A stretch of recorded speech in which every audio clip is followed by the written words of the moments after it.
அவ்வளவும் வலிக்கவும் வலிக்காது. ஆனா எங்க வீட்ல அது போல கிடையாது. ரூம்ல இருந்து ஹாலுக்கு மெதுவா நான் முட்டி போட்டு போனதும், எனக்கு ஒரு போர்ட எடுத்து வைப்பாங்க. அந்த போர்டு மேல ஏறதுக்காக என்னுடைய 2 கையும் ஃபர்ஸ்ட்டு அதுல எடுத்து வச்சுருவேன். ஃபர்ஸ்ட்டு என்னுடைய வலது கால் முட்டிய வைக்கிறதுக்காக, என்னுடைய இடது பக்கம் கைக்கு சப்போர்ட் அதாவது இடது பக்கமா கொஞ்சமா உடம்ப சாய்ச்சு, என்னுடைய வலது முட்டிய போர்டு மேல எடுத்து வச்சுருவேன்.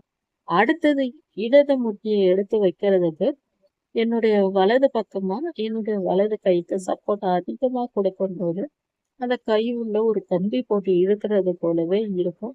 வலி அப்படியே கரண்ட் மாரி அடிக்கும். அப்ப நான் அதிலேயே அந்த வலியோடவே அப்படியே ஏறி உட்காந்து மெதுவா முன்னுக்கு நகர்ந்து உட்காந்தோனே, என்ன கூட்டிட்டு போயிட்டு பின்னாடி விட்டுருவாங்க. மறுபடியும் அந்த போட்ல இருந்து இறங்குறதுக்காக 2 கையும் ஊனி தான் மெதுவா இறங்கிருவேன்.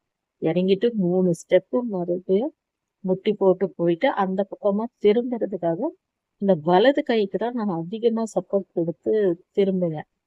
அப்ப எனக்கு அந்த கை வலி அதிகமா இருக்கும். அப்புறம் எல்லாமே முடிச்சுட்டு, மறுபடியும் அதே போல எழுந்து முட்டி போடுறதுக்கு ரொம்ப நேரம் ஆகும் இந்த கை ஊன்றதுக்கு.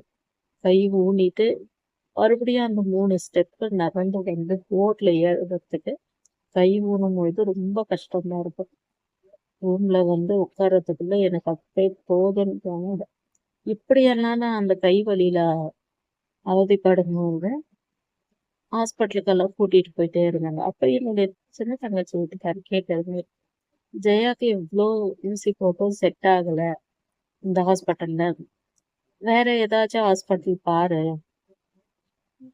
உங்க அம்மா இருக்கும்போது நம்ம பசங்களுக்கு உடம்பு சரியில்லாத போகும்போது, ஜெயாவ விட்டுட்டு கூட உங்க அம்மா வந்து நம்ம குழந்தைங்களுக்காக பார்த்தாங்க. இன்னைக்கு நம்ம அது ஏதோ காசு வச்சு அத வச்சு அத பார்த்துக்குது.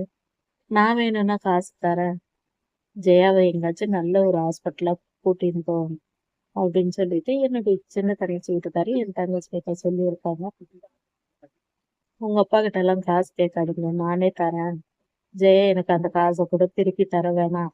அது கை நல்லா இது போச்சுன்னா போதும். அது முட்டி போட்டு அதனுடைய வேலைய அது பார்த்துக்கிச்சுன்னா போதும். எவ்வளோ கஷ்டப்படுது." அப்படின்ட்டு சொன்னது. நான் சொல்லிட்டேன், "எனக்கு காசெல்லாம் வேணாம். அவங்க சொன்னதுக்காக நான் வேணும்னா வேற ஹாஸ்பிட்டல் பார்க்கலாம். அப்போ நம்ம வேற ஹாஸ்பிட்டல் போறோம்னா, இந்த பக்கம் குடியாத்த சைடுனா அது போயிட்டு உடனே கொஞ்ச நேரத்துக்கெல்லாம் வந்துரும். ஆனா வேலூர் சைடெல்லாம் போனோம்னா லேட் ஆகும்ல. நம்ப ஹாஸ்பிட்டல் போயிட்டோம்னா, ரிட்டர்ன் வர